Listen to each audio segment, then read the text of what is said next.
Train अपघातात पाय गमावलेल्या सायली ढमढेरेची खासदार किरीट सोमय्या यांनी ज्युपिटर हॉस्पिटलमध्ये जाऊन भेट घेतली।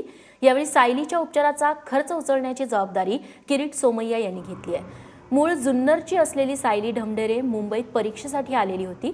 परीक्षेनंतर 20 तारखेला ती कल्याणमधून पुण्याला जायला निघाली होती। मात्र इंद्रायणी एक्सप्रेस पकडण्याच्या घाईत सायली ढमढेरे प्लॅटफॉर्मवरून खाली पडली आणि थेट गाडी खाली आली। यात सायलीने आपले पाय गमावले।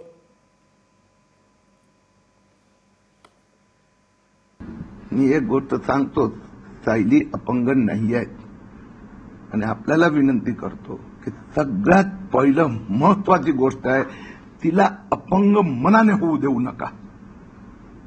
तिला जे मॉडर्न कृत्रिम पाय पाहिजे ते आम्ही देऊ। युवक प्रतिष्ठान किरीट सोमय्या देणार।